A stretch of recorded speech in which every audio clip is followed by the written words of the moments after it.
guys, it's Darcy Lacouvé here from Android Authority, one of the best Android sites in the world. We're reporting live from Las Vegas. We're here at CES 2013. Now, we just had the privilege of attending NVIDIA's press event here, and they released some amazing technology. They debuted their Tegra 4 SoC.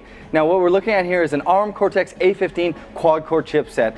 Their GPU incorporates 72 unique GPUs. It's going to be remarkably powerful. And in their demonstration, they showed us that it just completely demolishes the A15 dual-core Exynos 5250 featured in the Nexus 10. They were able to load 25 web pages in like 27 seconds, something that most powerful laptops today can't even match. So let's check out the Tegra 4. It's Android Authority here with Darcy Lacouvé reporting live from CES 2013.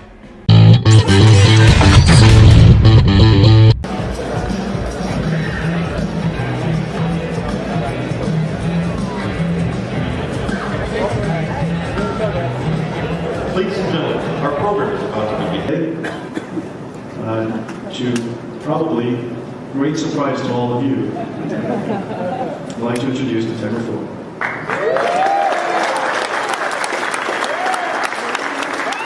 4. We just need a lot more performance. And here today, I'm here to prove it to you. I'm here to prove to you that we need a lot more performance. Tegra 4 has 72 GPU cores. This thing is flooded with GPU cores.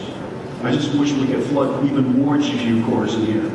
The second thing is, it is the world's first quad-core A15. Quad-core A15, which is ARM's new CPU architecture, and quite a bit faster than our last generation. We still have our power-saving core, this low-power core that comes along, sips little bits of power when you're mostly doing low computing requirement work while you're reading a book or just browsing a website or something like that. And then, of course, every mobile processor in the future will have to be connected. And 4G is obviously the next step.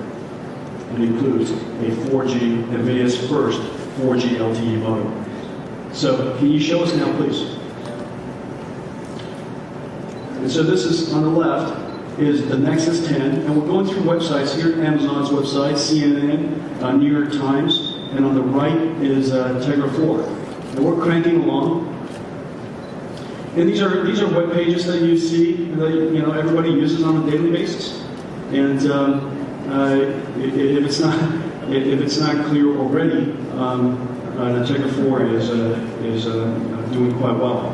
And so it took about 27 seconds to load 25 unique web pages, a real-world example of an application that we do all the time. Now, of course, all this basically means is this. If you're loading a website with Tegra 4, it comes within a second, basically like that. If you're loading a web page with the fastest Android tablet in the world today, high-speed Android tablet, Nexus 10, it would take 2 seconds. Now, frankly, I think 1 second is well, it's twice as fast as 2 seconds. Today's camera works like this. It's a sensor, goes into an image signal processor, which takes what is called the Bayer patterns and turns it into RGB. In the process, it enhances the image quality, extracts the lumens, extracts the chroma, and reconstructs what it looks like to you, a JPEG image.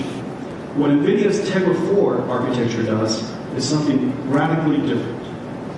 Something radically different. We introduced a brand new way of designing our chip so that we could put our processors closer to the imaging pipeline. The first thing that you see, and let me just go back, this is old, this is new. The first thing that you notice is that we take 2 shots at once. We take 2 shots at once. 1 shot with high exposure, 1 shot with light exposure. Then the first thing that we do is we dump it into this computational photography engine sitting in system memory. And once we do that, this engine could now take advantage of all of the processors on chip. That's why we have 72 cores. That's why we have 4 A15s. That's why we have this powerful ISP. And with this computational photography engine, we could do the necessary mathematics so quickly that effectively at the end of the shot, you have HDR. Number 4 does it. As we go bam, bam, we take 2 shots. 2 simultaneous shots. And then, all processors are deployed and running to do the alignment, the warping, the registration, the tone mapping, all of the necessary image processing, and boom, goes out one single photo. It basically is a one-shot HDR. What comes out of the chip, right off the bat, is HDR. What that means is every software application today just works. No modification necessary. No porting necessary. You could either decide, I would like to have HDR on all the time, and then as a result, in that particular case, it was just a Google camera that came off of Android, pure Android, and it is fully HDR. Now, just to illustrate the benefits of a software-defined radio with this software modem technology, compare it to the state-of-the-art LTE modem. It is so much smaller, and the reason for that is this programmable architecture was designed for modem technology, and because it's able to reuse each one of the processors for every stage of the pipeline, it doesn't have to replicate these fixed function blocks.